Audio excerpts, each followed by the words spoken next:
Assalamualaikum warahmatullahi wabarakatuh. Anak-anakku semua, alhamdulillahirrabbilalamin.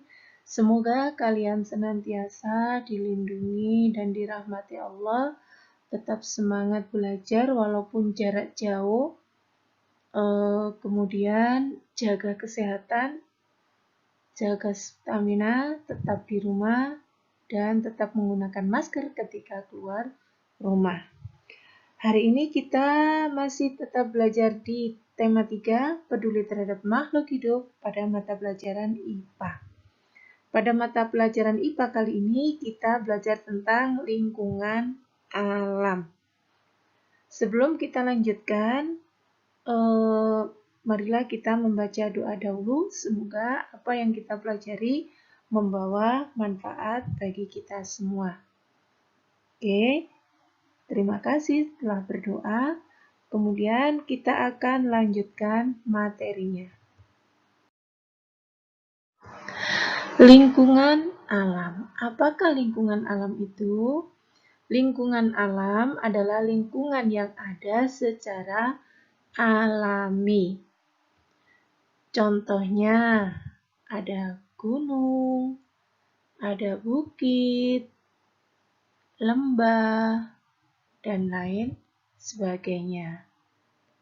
Nah, dari contoh tersebut, marilah kita mempelajari lebih dalam lagi tentang lingkungan alam.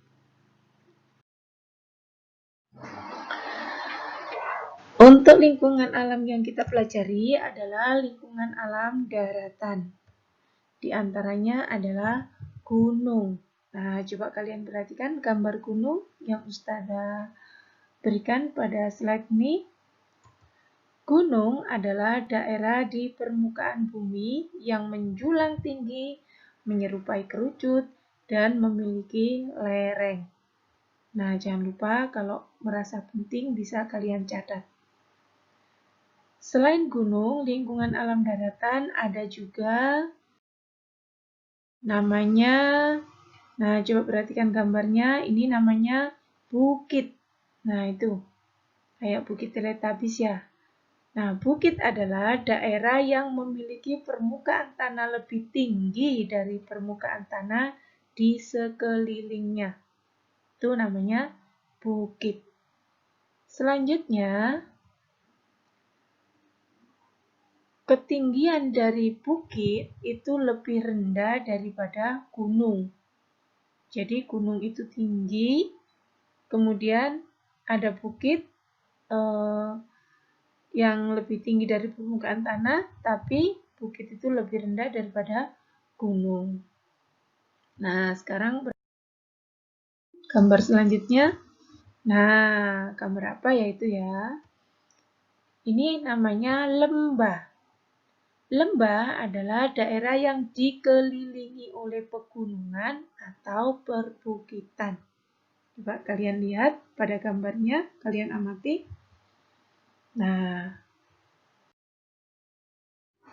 selanjutnya kita akan belajar tentang tumbuhan dan bagian-bagiannya. Perhatikan ada tumbuhan. Tumbuhan apa ya itu ya? Oh iya, sepertinya tanaman tomat. Yang pertama adalah daun. Daun berfungsi sebagai tempat proses fotosintesis. Yang kedua, batang sebagai alat transportasi untuk mengantarkan air dan zat mineral ke daun. Ada namanya akar yang bertugas untuk mengambil air dan zat hara dari dalam tanah. Kemudian, buah berfungsi untuk membungkus dan melindungi biji. Kemudian, bagian yang terakhir adalah bunga yang berfungsi sebagai alat perkembangbiakan tumbuhan. Demikianlah tentang tumbuhan dan bagian-bagiannya. Selanjutnya, kita akan mempelajari tentang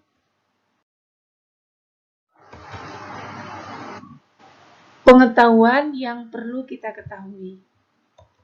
Yang pertama adalah hara. Hara adalah macam-macam mineral yang terdapat di dalam tanah yang dibutuhkan tumbuhan untuk melakukan fotosintesis.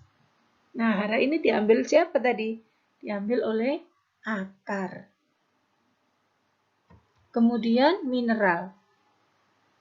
Mineral adalah padatan senyawa kimia homogen non-organik yang memiliki bentuk teratur seperti kristal-kristal dan terbentuk secara alami. Pengetahuan selanjutnya yang perlu kita ketahui adalah fotosintesis. Fotosintesis adalah proses pembuatan makanan pada tumbuhan dengan bantuan sinar matahari. Kemudian ada pembuahan. Pembuahan adalah proses peleburan sel jantan dan sel betina yang bisa terjadi pada bunga yang sejenis atau yang sama. Kemudian ada penyerbukan. Penyerbukan adalah jatuhnya serbuk sari pada permukaan putih. Nah, mana ya yang namanya permukaan putih dan lain sebagainya? Coba perhatikan gambar berikut. Nah, putih itu berada pada bunga. Makanya kita pelajari bunga dan bagian-bagiannya. Nah, ini. Pada bunga ada namanya mahkota, ada kepala sari, ada benang sari, kepala putih, tangkai putih, bakal biji, tangkai bunga, dasar bunga, dan kelopak. Itulah bunga dan bagian-bagiannya supaya kalian ketahui. Supaya menjadi banyak, manusia ataupun tumbuhan maupun hewan melakukan perkembangbiakan. Nah, sebelum perkembangbiakan, marilah kita perhatikan lebih teliti lagi gambar tentang daur hidup tumbuhan. Nah, ini Ustazah sampaikan daur hidup tumbuhan. Yang pertama, berasal dari biji mangga. Biji mangga, ini hanya contoh saja, Ustazah ambil dari mangga. Setelah biji mangga ditanam, tumbuh akar. Setelah tumbuh akar, tumbuh tunasnya. Setelah tumbuh tunas, jadilah dia pohon kecil, kemudian jadi pohon mangga. Pohon mangga sudah lama akhirnya berbunga. Kemudian setelah berbunga, kalau Allah mengizinkan, bunga tersebut menjadi buah mangga. Nah, itulah daur hidup tumbuhan. Nah, selanjutnya kita akan mempelajari tentang perkembangbiakan pada tumbuhan. Perkembangbiakan pada tumbuhan ada dua, yaitu generatif, yaitu perkembangbiakan melalui proses perkawinan. Biasanya ini terjadi pada tumbuhan berbiji, contohnya salak, mangga, jambu, dan lain-lain. Yang kedua, secara vegetatif, yaitu perkembangbiakan tanpa melalui proses perkawinan. Pada perkembangbiakan vegetatif ini dibagi menjadi dua, yang alami dan buatan. Kalau alami contohnya dengan tunas, seperti pohon pisang dan lain sebagainya. Ini Ustazah contohnya untuk yang alami Ustazah ambil satu-satu. Ada umbi lapis seperti bawang, umbi akar seperti kentang, spora seperti lumut, dan lain sebagainya. Kalau perkembangbiakan secara vegetatif yang buatan, contohnya seperti stek. Stek ini ada macam-macam, ada stek batang, ada stek daun. Nah, itu stek itu contohnya mawar, singkong. Maaf, keliru nulis singking, itu singkong ya. Kemudian ada mencangkok, pohon yang bisa dicangkok, contohnya mangga, jambu, dan okulasi, contohnya durian, dan lain sebagainya. Demikianlah penjelasan dari Ustazah.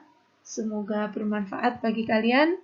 Tetap semangat, ikhlas dalam belajar, insya Allah kalian bisa.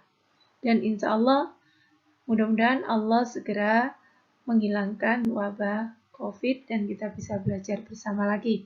Ustazah akhiri, Assalamualaikum warahmatullahi wabarakatuh.